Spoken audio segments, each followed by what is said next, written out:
So, hey, everybody. How are you? I hope you're having an amazing Sunday afternoon. I just wanted to go live for a little bit and talk about some things that were on my mind.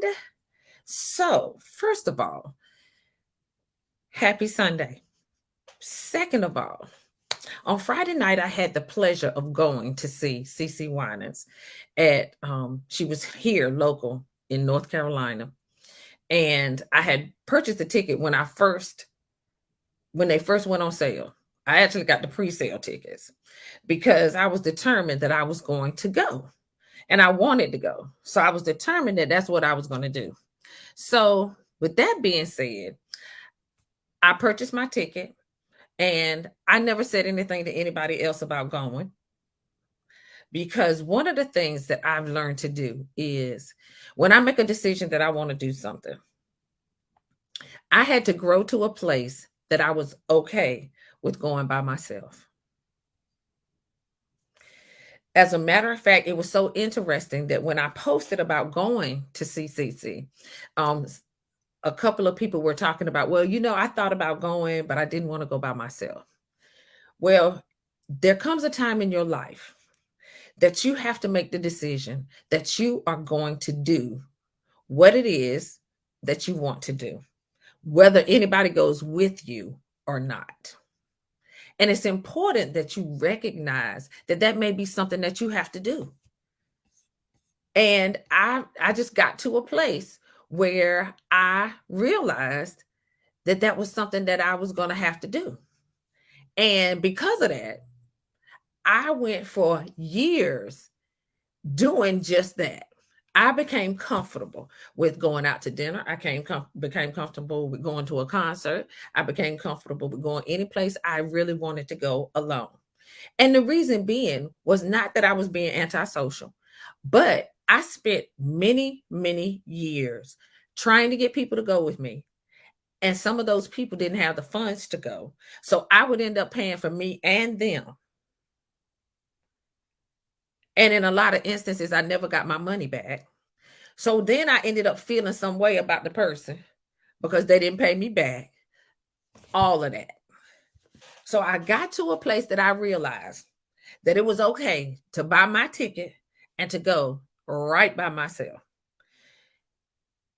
So when I went to see CeCe, she's an amazing performer. So if she ever comes back this way and you're in North Carolina, you need to go see her. And if you're in another state, you need to look and see if she's coming your way because, baby, she's worth every dime, no matter what the ticket costs. She's worth every dime. But she talked about how she is 58 years old. First of all, she doesn't look like she's 58. Let's start there. Baby looks good. Um, Serving God certainly does pay because you managed to remain to look good, even going knocking on the door of your 60s. Okay. And she talked about how she started with PTL when she was 17 years old.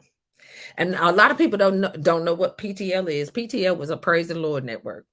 Actually, at one point, it was headquartered here in Charlotte, North Carolina. It was Jim and Tammy Baker. Okay. So immediately I thought about how I can imagine she didn't even think that she would be doing another tour at 58. But she recognized that that was something that she needed to do because she had new music. She has a new fan base because a lot more people are listening to her because her music is what has gotten some of them through some difficult times that they may have had. And she also realized that her fan base that she had prior to this particular album missed her. So she probably was not gung ho about doing a whole tour at first. She was probably hesitant.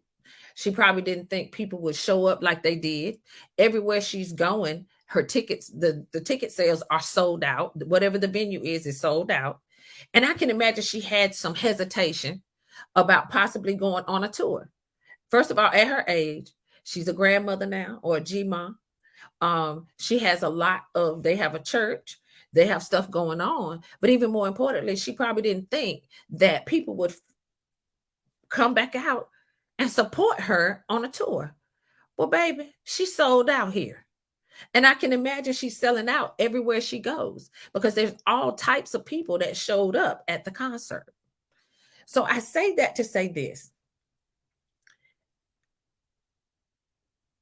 When you're in midlife, you're going to have to make some decisions that you might not have made earlier in life, or you might have chose a different option earlier in life. So she overcame all the obstacles that possibly could have stopped her from doing the tour. And there's a lot of stuff that goes into the tours. That behind the scenes thing is crazy. But she opted to do the tour, even though she wasn't even sure how it would turn out. She trusted God and said, you know what? I'm going to do this. And so far, everywhere she's been has been sold out. And I say that to say this. Just because you get to a certain age doesn't mean that you cannot still accomplish those things that you have desired to accomplish. Someone probably talked her into saying, listen, you need to get out there. I know it might be tough on you because you're not as young as you used to be. I know it might be a tad bit difficult, and just keep and being gone from home that long could be an issue. But let's give it a shot, see how it goes. And it has been tremendous. So I say all of that to say, as a midlife woman, what is it that you desire to do? What is it that you put on the back burner and you thought that you weren't going to be able to do because you were a certain age? Now that I am a certain age, I really see better what it means that age is really just a number. How do you feel? Physically, how do you feel? Mentally, how do you feel? Do you still feel like you can do those things that you desire to do? Well, that is what I do. I help midlife women to reconnect with themselves so that they can go on and be the great that they were always destined to be. I'm known as the connection specialist. And because of that, it is awesome to see someone step up and step out of their comfort zone to do some things that they wanted to do. It is exciting. Okay. So that was my first topic. I've had a lot go on this weekend here. So I saw CeCe on Friday night, and then on Saturday I celebrated 2 birthdays. So I had to do 2 different parties, going in 2 different directions, but I wouldn't have had it any other way because both of the people are special to me in one way or another. That's how life pans out. And both celebrations were well worth it. And I had a great time at both of them. All right, so that was number 2. Number 3, I was having a conversation with someone, and it spurred my mind how sometimes as women, we can get upset about a thing because maybe our significant other is not responding the way we expect them to respond or whatever. But the thing that is so powerful is that a lot of times we have the solution to the very thing that we got mad about. It just means that we have to step out of our comfort zone and do something that we haven't done before, like maybe have a conversation. Possibly step out of our comfort zone and make the phone call instead of being bad about the fact that he didn't call you. You got the solution. Call him. Hey, so why be mad because he didn't call you back? Or why be upset because he didn't call at all? When you could have solved the problem by making the phone call. And recognizing that you both have need and you both may desire to have the conversation, but something can sidetrack you and you may not make the conversation or you may not make the call back. I can remember that I would be mad as fire if somebody said to me, I'm going to call you back, and they didn't call me back. I'd rather walk around mad about the fact that they didn't call me back instead of just picking up the phone and calling them. I had the solution in my hand, but I chose not to use it. Does that make sense? Absolutely not. It doesn't. So sometimes things that we get upset about We actually have the solution available to us if we would just stop and take a minute and think about it. We got the solution. Now, with that being said, I'm Jocelyn McElderry. I am the connection specialist. I specialize in midlife women. I help them to connect and reconnect with that person that they may have been disconnected from because they got married, they had kids, they got divorced. Their children left the nest. Now they have an empty nest. They don't know what they need to do. That's who I work with.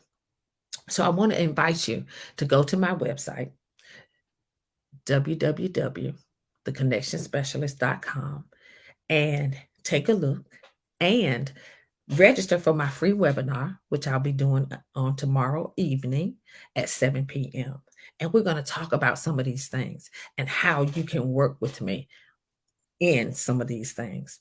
It's not always easy to figure these things out. Sometimes we need a little help. And that's what I do. So know that sometimes you have the solution in you, but sometimes you have to get somebody else to help you see the solution. And that's where I come in. So enjoy the rest of your Sunday evening. Have a great Sunday evening and get ready for the rest of this week. I'll see you next time. Take care. Bye-bye.